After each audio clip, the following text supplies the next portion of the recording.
Dans le dernier chapitre, Akari et Kashimo entamaient la phase finale de leur combat à mort. Akari est immortel pour dorénavant 4 minutes, un parti pendant lequel Kashimo va essayer de survivre, de quand bien même tuer Akari, pourtant immortel. Kashimo en plus de cela revient du passé en connaissant Kenjaku dans le but d'affronter Sukuna et a un millénaire donc de connaissances. En va-t-il céder face à Akari, mais qui est immortel? Nous le saurons dans ce chapitre. Début du chapitre 188 de Jujutsu Kaisen, bienvenue, le combat fait rage. Akari et Kashimo sera sûrement un des plus gros combats de tout Jujutsu Kaisen, j'ai pas de doute sur ce que je dis. Technique ultime parmi les plus puissantes et cheatées de l'œuvre, destruction, flow, vitesse, sens et charisme à l'état pur, connaissance et stratégie, ce combat est véritablement un des plus grands combats de Jujutsu Kaisen, avec deux personnages au sommet de leur puissance qui se confrontent et se mettent l'un comme l'autre en difficulté, un combat au sommet donc, qui d'ailleurs débouchera sur la mort d'un des deux combattants, car il n'y a pas d'échappatoire dans ce combat à mort. Akari est immortel, le temps de son bonus d'invisibilité et d'immortalité. Les 4 minutes et 11 secondes sont donc en train de s'écouler et Kashimo n'a pas peur et affronte de front Akari.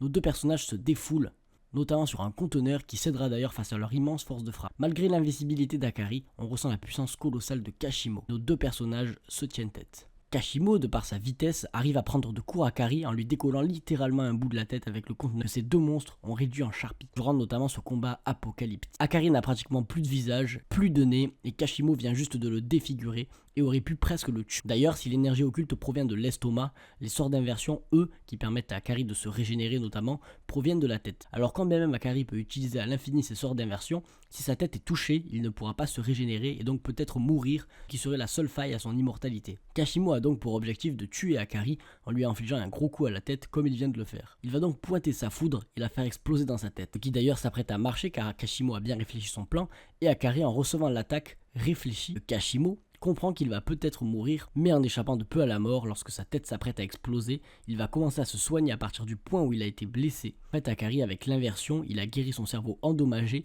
et il a expulsé l'énergie occulte de Kashimo qui devait faire exploser sa tête de base par le nez, ce qui en fait a sauvé sa vie. Akari ici démontre son intelligence au combat et ses ressources qui font de lui un grand combattant et un grand exorciste tenant tête au plus grand, pourtant avec une attaque de Kashimo qui était presque imparable, malgré son immortalité.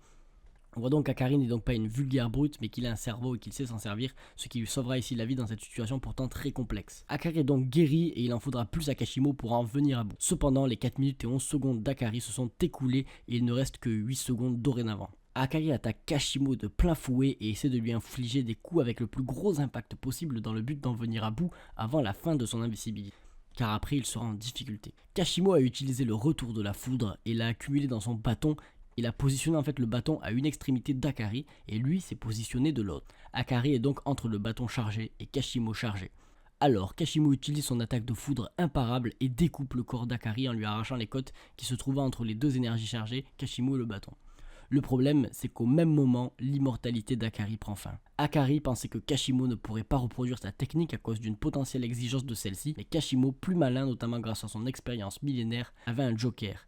Ici, son bâton, qui permettra peut-être à Kashimo de venir à bout d'Akari. En tout cas, Akari n'est plus immortel et la blessure lui est donc bel et bien infligée. Kashimo pense en avoir fini avec d'ailleurs un parallèle avec son introduction en apercevant sa tête à travers le trou dans le corps d'Akari, la manière finalement de tuer pour Kashimo. Mais ici, Akari viendra surprendre tout le monde, se hisser parmi les exorcistes les plus puissants du manga, car même au bord de la mort avec un trou dans le ventre, il arrivera à déclencher son extension du territoire. Akari est donc largement au-dessus du commun des exorcistes et se hisse même au sommet, car là où certains galèrent à maîtriser une extension du territoire, Akari, lui, peut en lancer une au bord de la mort, et le tout sans l'aide de son bonus, ce qui démontre que Akari déjà ne dépend pas de ses jackpots, mais qu'il reste un exorciste hors pair, qui, pallié à sa technique, peut devenir un monstre à la puissance infinie. Gege Akutami alors ici nous développe enfin en profondeur la vraie force d'Akari, qui est bel et bien l'un des personnages les plus redoutables. Face à un adversaire d'ailleurs à sa taille, le millénaire Kashimo Hajime, qui a failli vaincre un exorciste, pourtant immortel.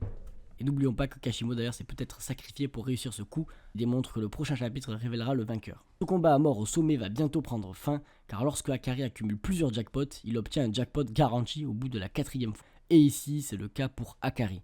Alors si Akari arrive à lancer joueur meurtrier complètement, il aura le jackpot. Le bonus s'activera et il sera entièrement soigné, donc il n'aura plus de problème. Et il vaincra Kashimo pour de bon et gagnera ce combat. Ou alors, Akari n'arrivera pas à la lancer totalement et mourra en ayant joué et parié jusqu'au bout, jusqu'au dernier instant, fidèle à lui-même, à la fièvre et à la devise du joueur. Grand personnage, Akari Kinji. Dorénavant, il est l'heure de découvrir le résultat final de ce combat, le grand vainqueur et la personne qui perdra la vie après ce combat énormissime et cette démonstration de puissance de deux personnages au sommet de leur œuvre. Une fin de combat qui sera légendaire pour un combat légendaire avec deux adversaires de la même échelle aux caractéristiques différentes. Pour suivre le résultat du combat, abonne-toi à la chaîne et active les notifications. Follow-moi sur Twitter, Satoru Kaiza, et on se dit à très bientôt pour de nouvelles vidéos. C'était Kaiza, ciao ciao.